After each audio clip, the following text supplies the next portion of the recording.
paz do Senhor para os irmãos em Cristo Jesus. Para o meu motivo de alegria estar aqui juntamente com os irmãos para fazer menção da palavra de Deus. No livro do apóstolo Paulo aos Efésios, capítulo 4, versículo 30, ele diz assim: Não entristeçai-vos o Espírito Santo de Deus, das quais fostes selados para o dia da redenção. Selo. Quero falar aqui um pouquinho a respeito do selo. Selo de Deus. É muito interessante, irmãos, contemplarmos a palavra de Deus. Porque a Bíblia diz que julgais ter nela a vida eterna, ou cuidais ter nela a vida eterna. E é a própria palavra de Deus que testifica do nosso Senhor Jesus Cristo. Haja visto que recentemente, nesse final de semana, nós estivemos ali num congresso na cidade de Jesuânia, aonde o tema da mensagem foi este: Não entristeçai-vos o Espírito Santo da promessa, da qual fostes selados, da qual você foi selado para o dia da redenção. Que dia é este que da qual a palavra de Deus, o apóstolo Paulo escreve aos irmãos em Éfeso?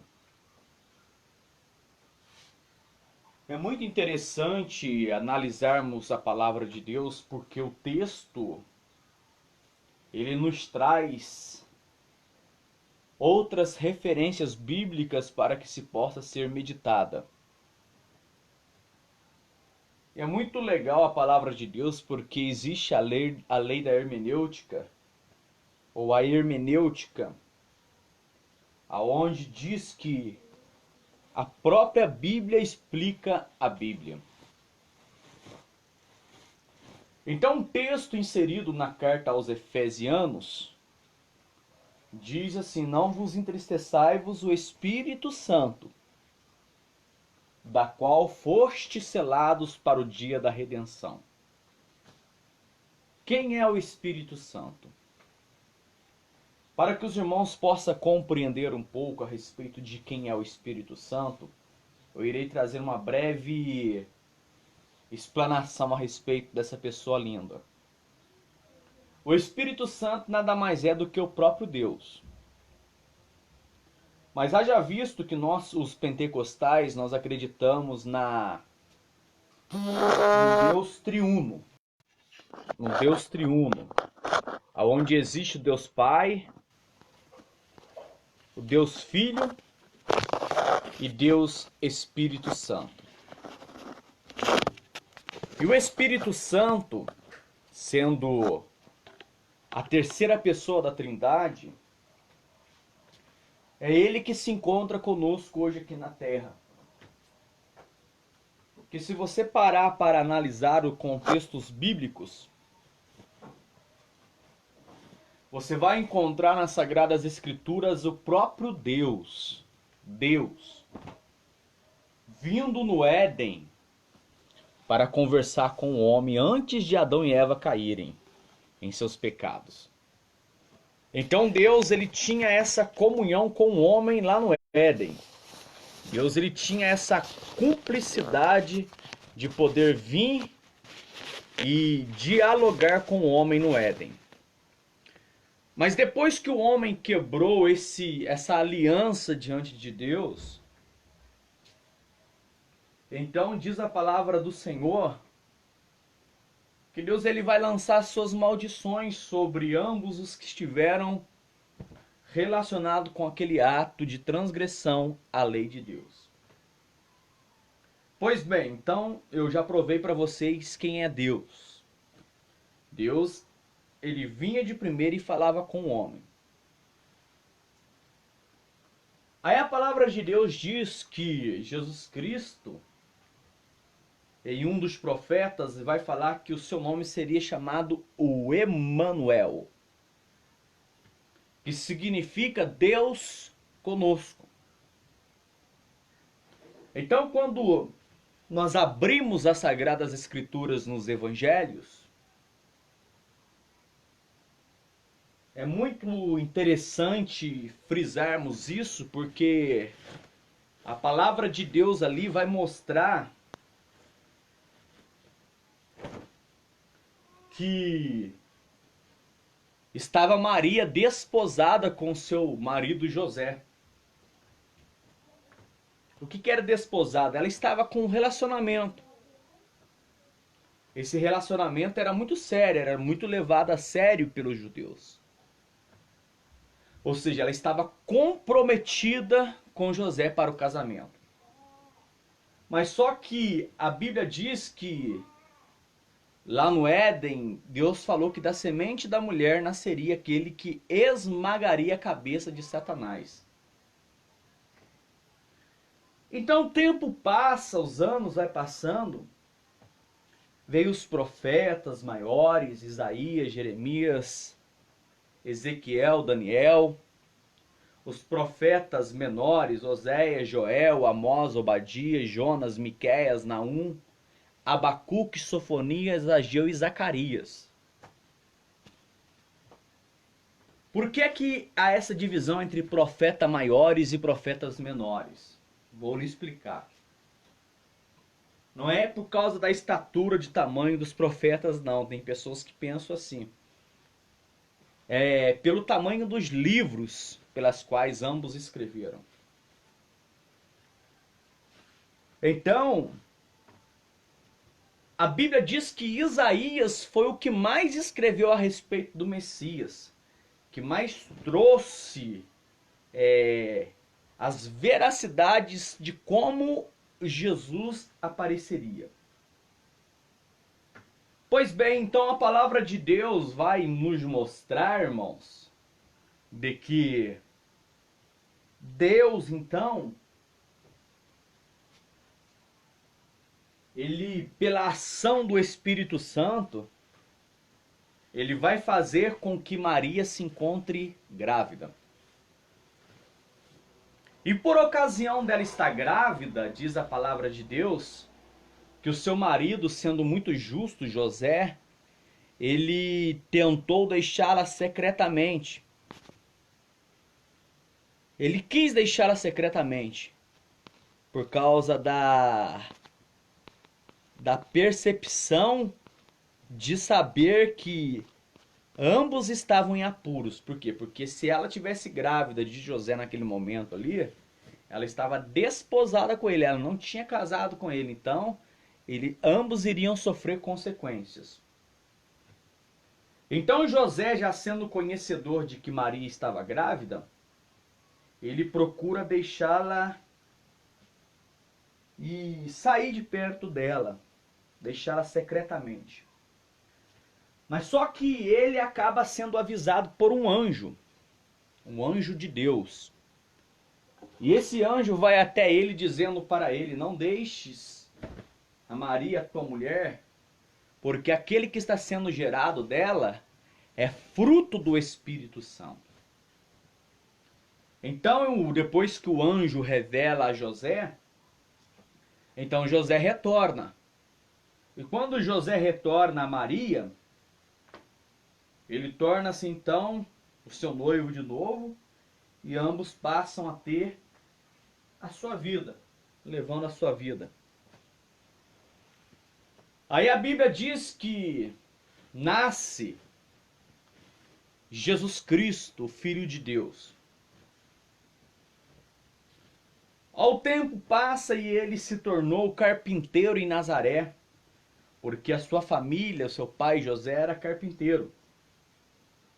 Muitos se especulam a respeito de Jesus. O que é que ele fez até os seus 33 anos de idade?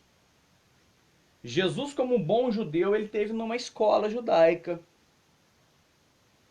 Mesmo sendo Deus, ele teve numa escola para aprender. Jesus, ele tinha os seus compromissos com os seus pais, de ajudar os seus pais na carpintaria que eles tinham em Nazaré. Então o menino ele vai crescendo, aos 12 anos de idade, certa vez, na época em que todos iam a Jerusalém, os pais dele, José e Maria, as pessoas se perguntam, por que aconteceu isso aqui? É plano de Deus, irmãos. Eles esqueceram o menino em Jerusalém. Então, depois que eles voltaram da festa, muito longe, eles deram por percebido de que Jesus não estava entre eles. Então eles tiveram que retornar à festa. E quando eles chegam em Jerusalém, eles ficam surpresos e atômicos. Por quê? Porque Jesus Cristo estava no meio dos doutores da lei, ensinando eles as sagradas escrituras. E eles ficaram surpresos porque como que poderia vir de um menino tão simples, tamanha sabedoria pela qual Jesus demonstrou aos seus. Então a Bíblia diz, irmãos, em Cristo Jesus, que Jesus ele segue o rumo da sua vida, até que chega o tempo em que ele deve se demonstrar aos israelitas, para o cumprimento da palavra. E quando ele vai se demonstrar aos israelitas, ele vai passar para cumprir a lei de Deus. Sabe por que nós, os cristãos evangélicos, não batizamos criança? Eis uma pergunta que paira talvez no seu coração. Porque criança não tem pecado. Ela ainda não tem consciência dos seus erros para pedir perdão a Deus. Então nós esperamos a criança chegar na faixa etária de 17 anos de idade, 16 anos, algumas por si próprio. Aí elas são batizadas na água. Porque o batismo na água simboliza o quê? Quando você é imergido na água, significa uma sepultura do velho homem. E quando você levanta ressurgido como um novo homem para servir a Deus. Então batismo ele traz por significado sepultamento. Sepultamento da velha natureza. Então, se o próprio Filho de Deus, que era Jesus, que era 100% homem e 100% Deus, ele passou pelo batismo, quanto mais nós pecadores, que constantemente estamos errando e falhando diante de Deus. Aí a Bíblia diz, então, irmãos, de que Jesus Cristo, ele é batizado. E quando ele é batizado por João Batista, desce sobre ele uma pomba. Estou explicando a respeito da Trindade para os irmãos. A pomba simbolizava o Espírito Santo. E veio uma voz do céu que dizia, a voz de quem disse era Deus. Deus disse, este é meu filho amado, a quem eu me comprazo, a quem eu tenho prazer. Então eu provei para vocês que existem os três. No Éden Deus veio, falava com o homem caiu no pecado. Depois Jesus Cristo veio para morrer em propiciação dos nossos pecados. Mas e aí, irmão Rodrigo, e o Espírito Santo? O Espírito Santo ele vem em uma nova etapa. Essa etapa já é agora no Novo Testamento. Por isso que a Bíblia ela tem o Antigo Testamento e o Novo Testamento. A Bíblia são composta por 66 livros. Gênesis, Êxodo, Levítico, Números, Deuteronômio, Josué, Juízes, Rute, Samuel, Samuel, Reis, Reis, Crônicas, Crônicas.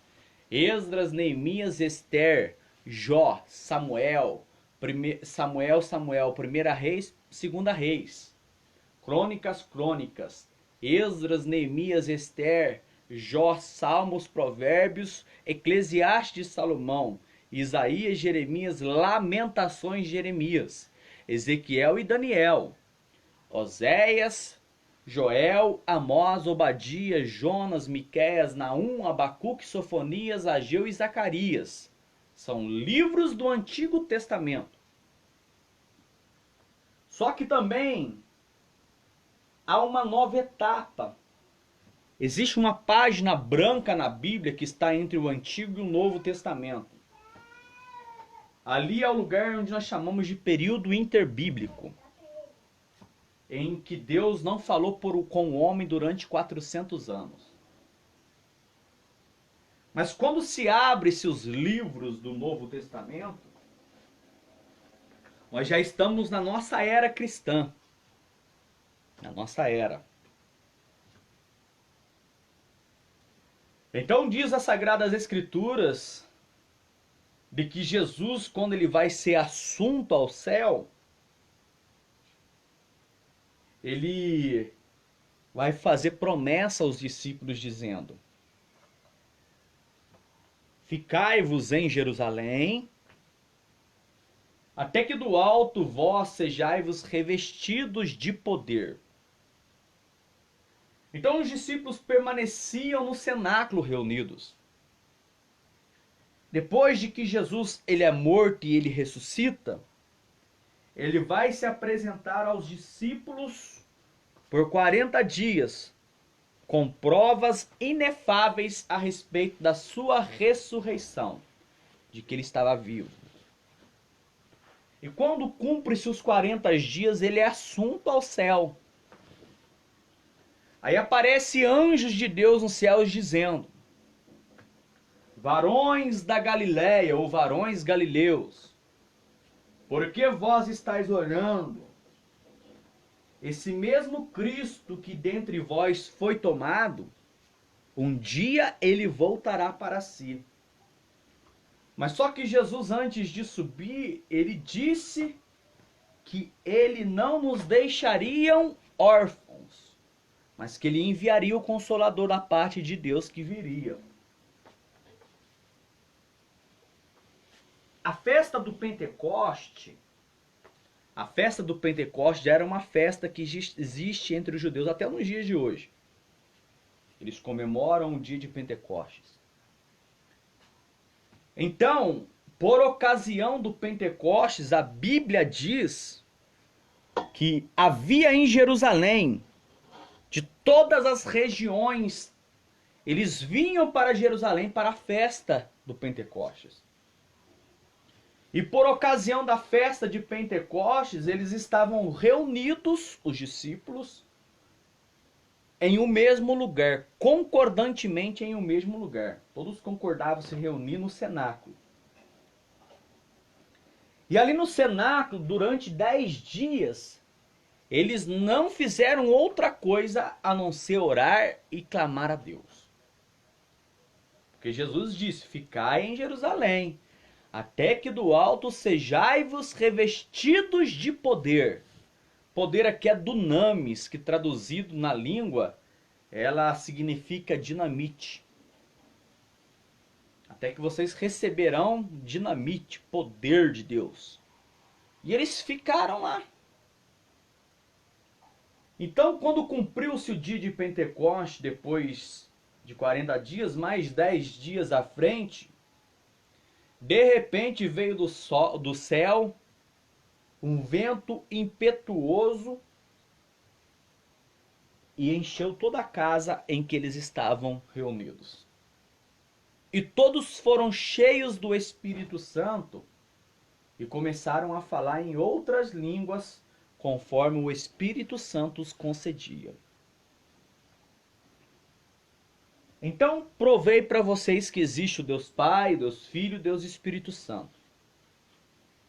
Mas só que no texto de Efésios, ele diz assim: não vos entristeceis o Espírito Santo de Deus, da quais fostes selados para o dia da redenção. Qual é o dia da redenção? O dia da redenção nada mais é o dia em que Jesus Cristo ele voltará para buscar a sua amada noiva em Cristo Jesus, que somos nós, a igreja. Então a primeira vinda de Jesus, ele já veio como cordeiro pascual para morrer em propiciação dos nossos pecados.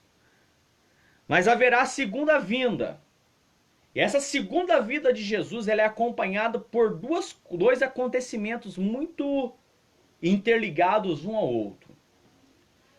Com a segunda vinda de Jesus, a Bíblia aponta e diz que quando Jesus voltar, haverá o arrebatamento da igreja, onde Deus vai tirar a igreja para encontrar com Jesus nas nuvens dos céus. O que ela quer? Pergunta para ela lá. Irmãos, eu vou dar uma pausa aqui, daqui a pouquinho eu retorno.